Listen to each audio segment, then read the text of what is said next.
This is a recording of the World's Best Workforce and Achievement and Integration report that was presented prior to the school board meeting on October 28th, 2021. To begin, the Minnesota State requires all public school districts to create goals and action plans in 5 different areas in order to achieve the world's best workforce. Those goal areas are ensuring that all children are ready for kindergarten, that all third graders meet achievement proficiency in reading, that we work toward closing the achievement gap, we work toward assuring that all students are college and career ready, and we work toward ensuring that all of our students graduate from high school. Separate from World's Best Workforce, but included in this presentation is Achievement and Integration. Achievement and Integration is a Minnesota program that has been created to pursue racial and economic integration, increase student achievement, creating equitable education opportunities, and reducing academic disparities based on students' diverse racial, ethnic, and economic backgrounds in Minnesota public schools. There are 4 ways that you can be eligible for achievement and integration. First, you can be a racially isolated district. Next, you can be a district that is adjoining a racially isolated district. You can have a racially identifiable school, or you can volunteer to participate in achievement and integration. Mahtomedi participates in achievement and integration through that second one. We are an adjoining district to North St. Paul, Maplewood, Oakdale, and as a result, we collaborate with them to have some programming.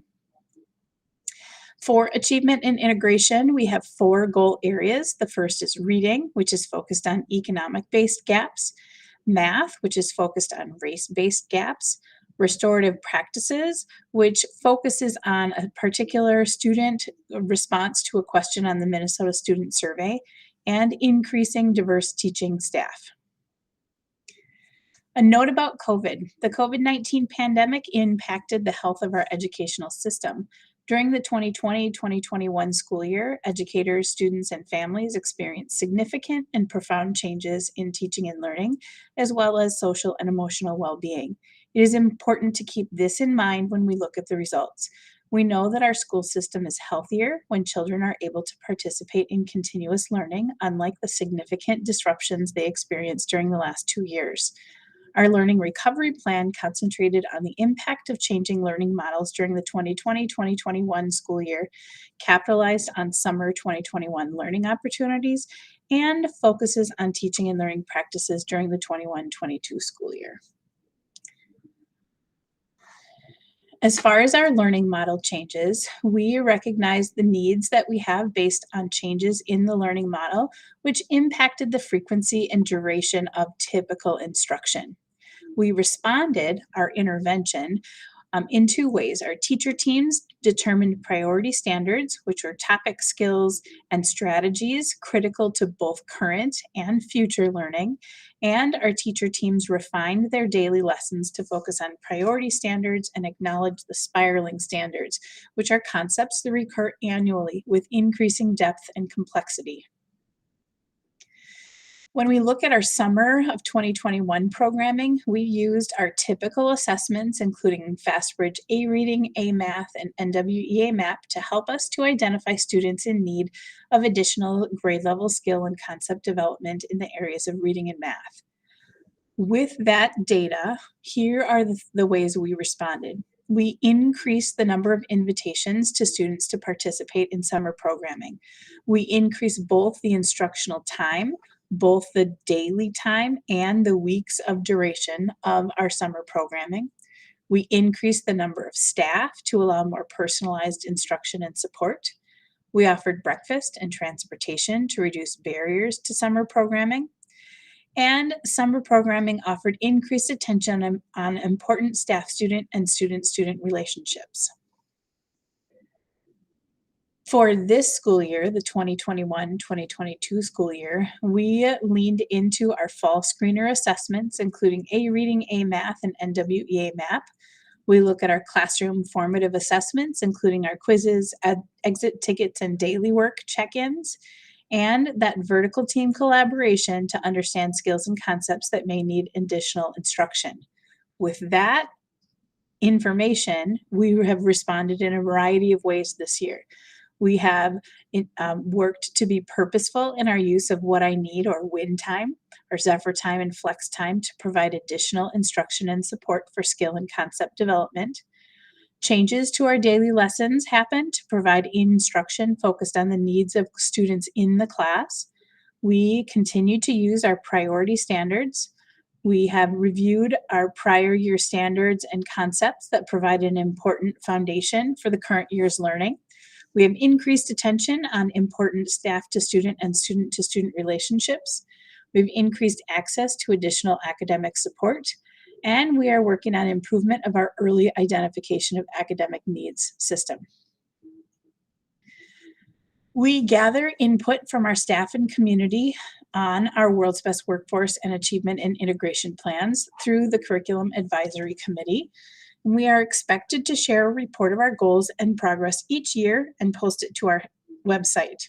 At this point in the presentation, I invited folks who were in the audience to take a look at, before we take a look at the infographic and drill down to the pages, I asked what questions they had. But since this is virtual, I'm going to simply shift to our website. So when we look at our website, we're going to go to Academics and Mahtomedi 832 World's Best Workforce to take a look at our report. In here, we're going to go to our infographic, and it will take just a moment to upload onto our screen. And this gives us a very high-level snapshot of our goals and our progress toward those goals. So you'll see an explanation about World's Best Workforce, and you're welcome to click on this link to learn more about World's Best Workforce. Each of these talks about our goal areas, and they are linked to drill down information. Both the images and the words will bring you to different information. This is a quick overview of achievement and integration, and this provides you a link to the Minnesota Department of Education website where you can find more information there. And these again are linked graphics and words to drill down into our goals and action plans. This is the overview of our COVID impact statement, which I shared with you previously. And then we get into our goals. Our kindergarten readiness goals really were about increasing the number of students who participated in our screener, which allows us to do intervention for those children who show a need to do intervention. How did we do? Well, we saw a decrease in the number of families who brought children in to be screened. We're not surprised by that data, as many people made changes to their plans in order to decrease their impact of commingling folks. In our Reading Well by third grade, we worked to increase the percentage of students who met or exceeded on their third grade MCA, and we saw a decrease in this number of students who met proficiency on reading MCAs. Again, not a surprise with the change in frequency of the format of our education last year. Closing the achievement gap, we worked to really change the proficiency gap between the students who received free and reduced lunch and those who do not on the math. And we saw an increase in the proficiency gap. Again, this follows data that we saw across the nation, that those students who have been historically marginalized, we saw an increase in gaps in achievement across the board. And that's how that played out for us with our achievement gap this year. Graduation rates, we look at the percentage of students who graduate in 7 years. This allows us to look beyond that typical 4-year graduation rate to include those students who intend to capitalize on schooling beyond age 18, which are typically our students who are on individual education plans. And this data allows us to capture graduation for all of those students. We saw a slight decrease in our graduation rate from 99.3 to 97.8 in that 7-year cohort. And then finally, under World's Best Workforce, we look at college and career readiness, and we focus our data on the ACT test and use as that benchmark the Minnesota state, the MinSCU criteria, and looking for our students to meet all three criteria on reading, English, and math. And when we look at our data, we saw that just about 70% of our students met the English benchmark, 66% met the reading benchmark, and 57.5 met the math benchmark. And when we look at the total of all of the students who met the that looked at all three benchmarks, we were at about 45%, a little bit more than 45%. So we saw a decrease there. Then when we shift to achievement and integration, our goal was to make progress on our economic-based proficiency gap in reading. And we saw some progress in our goal. We saw a decrease in the gap from 26.9% to 25.6%. You'll recognize that those dates go from 2019 to 2021 because there was no assessment in 2020. Math, we saw an increase in our race-based proficiency gap from 14% to 21.9%. When we look at that restorative practices goal area, it's focused on the Minnesota Student Survey, and that survey is administered every 3 years, so there's no data for us to look at for that particular goal this year. And then our final achievement and integration goal is about increasing our diverse teaching staff, and we wanted to go from 0.9 to 2%, and we maintained our 0.9% of the teaching staff as people of color.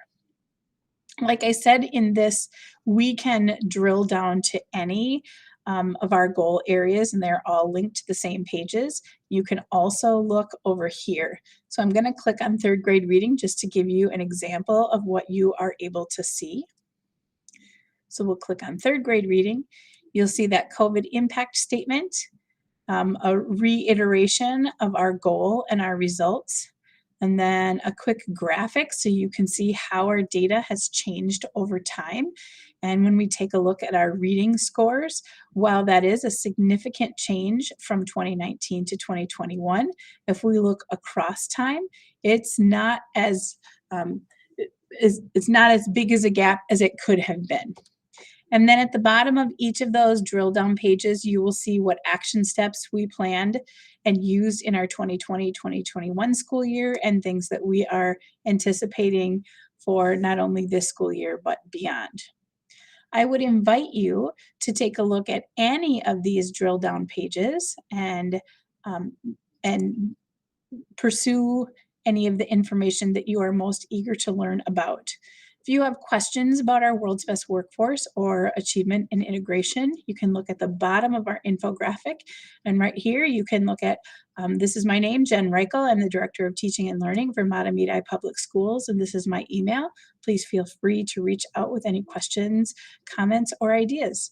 Thank you for taking this opportunity to take a look at our World's Best Workforce and Achievement and Integration Plan presentation, and have a great rest of your day.